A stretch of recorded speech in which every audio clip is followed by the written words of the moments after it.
Hi అండి, welcome back to my YouTube channel learning mom of 3 kiddos. నేను లైఫ్లో first time ఒక experiment చేస్తున్నాను. ఎక్స్పెరిమెంట్ అనగానే ఏ ఫిజిక్స్ ల్యాబ్లోనో కెమిస్ట్రీ ల్యాబ్లోనో అయితే కాదు, మా కిచెన్లోనే చేస్తాను.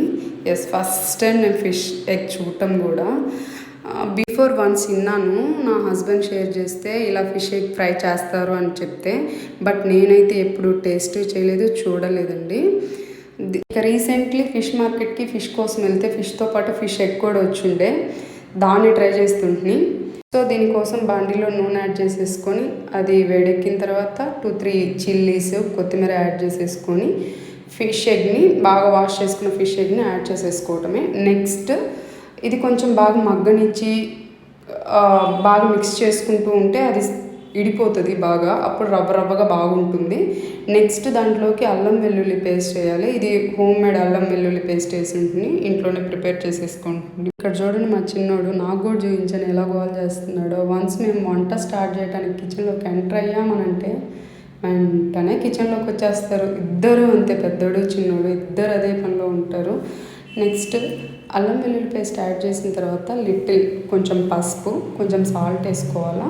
ఇక్కడ అల్లం వెల్లుల్లి పేస్ట్ ఫిష్ ఎగ్ యాడ్ చేసిన తర్వాత వేయటం వల్ల ఏంటంటే ఫిష్ స్మెల్ రాదు. ఫిష్ ఎగ్కి కొంచెం ఫిష్ స్మెల్ వస్తూ ఉంటుంది.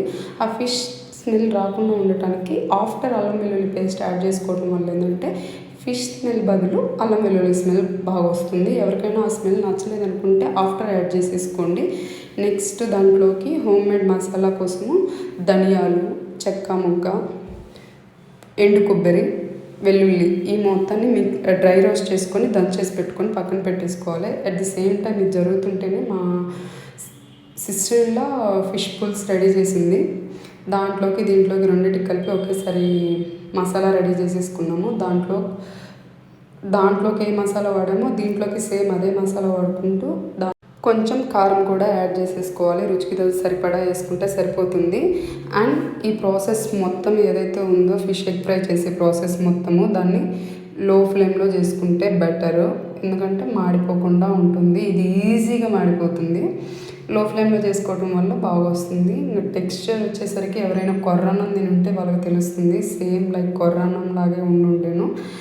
And taste was literally mouth watering అనుకోండి, ఎంత బాగా వచ్చిందంటే జస్ట్ లైక్ ఫిష్ ఫ్రై లాగే ఉండుండే. ఫిష్ తినకపోయినా ఫిష్ ఫ్రై తిన్న ఫీలింగ్ వచ్చిండే ఫిష్ ఎగ్ తిన్నా కానీ బాగుంది. ఎవరికైనా ఫిష్ ఎగ్ దొరికితే ఈ స్టైల్లో మర్చిపోకుండా ట్రై చేయండి. టేస్ట్ మటుకు బాగుంటుంది, trust me. Please give me marks by liking this video అండి. Thank you.